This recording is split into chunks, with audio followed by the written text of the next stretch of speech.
ECL के बंकोला क्षेत्र के नागकाजोड़ा कोलेरी में ग्रामवासियों ने बिजली कटने के खिलाफ कोलेरी वाहनों को रोककर किया प्रदर्शन। इस संबंध में स्थानीय गणेश वाद्यकर ने कहा कि ईसीएल का यह एक नाटक है। जब चुनाव नजदीक आ जाएगी तब वो आम लोगों को किसी न किसी बहाने से लोगों को परेशान करेगी। जो यहाँ दोपहर से सभी के घरों बिजली काट दी गई है। ईसीएल सभी गाँव वालों ने मिलकर ईसीएल के सभी वाहनों को रोककर प्रदर्शन कर रहे हैं और जब तक बिजली नहीं मिलती है प्रदर्शन जारी रहेगा। আমরা এখানে 30 বছর ধরে বসবাস করছি সব। এই মুহূর্তে আমাদেরকে কোনো দেয়নি, নোটিশ দেয়নি, কিছু না, যে লাইনটা কাটবে। তো লাইন কাটার জন্য তো কিছুদিন আমাদের সময় দেবে, 2 মাস হোক 1 মাস হোক, হঠাৎ করে লাইনটা কেটে গেল। এখন আমরা কী করতে পারি? এই জন্য আমরা আন্দোলন করছি, যতক্ষণ লাইন গাড়ি আমরা চালাই। আপনার নাম? কনক মান। কারণ লাইন বেছে বেছে লাইন কাটা হয়েছে। কিছু কিছু লোকের লাইন আছে, কিছু কিছু লোকের লাইন নেই। আমরা চাইছি যদি লাইন কাটা হয় তাহলে বেকার লোকদের সবারই লাইন কাটুক, আর যদি লাইন না কাটা হয় প্রত্যেকটা লোককে লাইন দেওয়া হোক। আচ্ছা, চাকরিওয়ালা লোকের কথা বলছেন, তারা তো বাইরের লোককে ভাড়া দিচ্ছে, কোয়ার্টার ভাড়া দিয়ে সেই কোয়ার্টারের লোক টোটো চার্জ করে তার রাস্তায় চালাচ্ছে। এবার আমাদের দুটো ফ্যান চলছে, দুটো চলছে, আমরা এসি চালাই না, কুলার চালাই না। গরিব মানুষ, দিন আনা দিন খাওয়া মানুষ, যারা এসি কুলার চালাচ্ছে তাদের জন্য কি আমরা মরবো? বলুন, তাদের জন্য কি আমরা মরবো? বিগত 30 বছর তাদের জন্য কি আমরা মরবো? তারা চাকরি করছে, ঠিক আছে, মানছি তারা চাকরি করছে, তারা সবচেয়ে সুখ তারা ভোগ করবে, আমরা তাদের কিচ্ছু বঞ্চনা করবো না। কিন্তু আমরা বেকার মানুষ, আমাদেরও কিছুটা, যেমন কোলের কাছে আমরা আছি, তেমন একটা বল জ্বালানো, দুটো ফ্যান চালানো আমাদের অধিকার কিন্তু আছে। এই কারেন্টটা কখন কাটলো? একটা সময় কেস ছিল, এসিএল থেকে কেস ছিল, পুলিশ ছিল সঙ্গে, আর কিছু লোক এখানে ম্যানেজমেন্ট ছিল, ইলিয়াস ছিল। হ্যাঁ, এই কে ছিল? ইলিয়াস। আপনার পরিচয়? আপনার পরিচয়? এখানে বাসিন্দা। এখানকার বাসিন্দা মিঠু চ্যাটার্জি।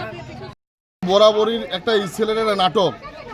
যখনই ইলেকশন আসে মানুষগুলোকে একটা করার চক্রান্ত থাকে, সেই টাইমে লাইনগুলো কেটে দেয়। আর এত গরম, একটা ইসিএলের এমনিতে রুল আছে যে 5 কিলোমিটারের মধ্যে যেখানে প্রজেক্ট থাকবে সেই সারাউন্ডিং এলাকায় জলের পরিষেবা, ইলেকট্রিক পরিষেবা এবং বিভিন্ন শিক্ষামূলক পরিষেবা বাচ্চাদেরকে দেওয়া ইসিএল থেকে বাধ্যতামূলক।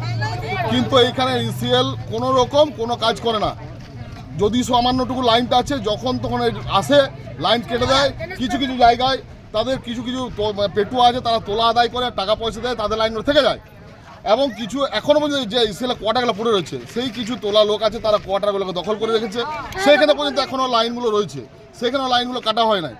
এছাড়া এই রাস্তাটা যে ব্যবহার করছে, এই রাস্তাটা সম্পূর্ণ জেলা পরিষদের রাস্তা। বারবার বলার পরও কিন্তু এই রাস্তা তারা ডাম্পার ব্যবহার করছে, রোডটা ফুটি দিচ্ছে। বারবার পরে ইসিএল কোনো রকম এই রাস্তাটা করে না। এই রাস্তার মধ্যে যে এত ডাস্ট উড়ে মানুষের এত রোগ এখানে হয়ে গেছে, ম্যাক্সিমাম এই ধুলোর ডাস্টের রোগ ভুগছে মানুষ। না কোনো রকম তিরপল ঢাকা দেওয়া, না কোনো তারা রাস্তার মধ্যে জল দেওয়া, কোনো রকম কিছু দেয় না। অথচ এই গরমকালে ছোটো ছোটো বাচ্চারা পড়াশুনো করছে কষ্ট করে, তারা এই পড়াশোনা, বয়স্ক লোক রয়েছে, পেশেন্ট আছে বাড়িতে, রোগী পেশেন্টরা রয়েছে। আজকে যদি কিছু ইসিএল তার দায়িত্ব নেবে তো। এই যদি লাইন না দেওয়া হয় আর এই দুমুখো সাপ যদি করা হয় এবং ইলেকশনের সময় যদি নোংরামি রাজনীতি করে, তাহলে কিন্তু এলাকার মানুষ কিন্তু ইসিএলকে ছেড়ে কথা করবে না। এই আন্দোলন কিন্তু আরও অনেক বড় আন্দোলনে যাবে। এটাই হচ্ছে আমাদের সমস্ত এলাকাবাসীর দাবি। লাইন আমাদের ইমিডিয়েট লাইন দিতে হবে। এবং যে গরিব মানুষ যে তারগুলো কেটে নিয়ে গেছে, এত যে তারগুলো কেটে নিয়েছে, অবিলম্বে তারগুলো ফেরত দিতে হবে। না হলে এরা কিন্তু প্রত্যেকে স্টেট লাইন দিতে রাজি আছে, তাদেরকে একটা টাইম দেওয়া হোক, নির্দিষ্ট একটা টাইম দেওয়া হোক, সেই টাইম সাপেক্ষে আমরা লাইন নেওয়া হবে। কিন্তু না জানিয়ে আজকে বাড়িতে অসুস্থ মানুষ, ছেলেরা পড়াশুনো করছে, সেখানে ফট করে লাইন কেটে কি উদ্দেশ্যে, এর ভেতরে কি উদ্দেশ্য আছে আমরা সেটা জানতে চাই। আপনার পরিচয়? আমি খান্দরা গ্রাম পঞ্চায়েত সদস্য গণেশ। अंडाल से मंथन पासवान की रिपोर्ट, पीवीटीवी न्यूज़।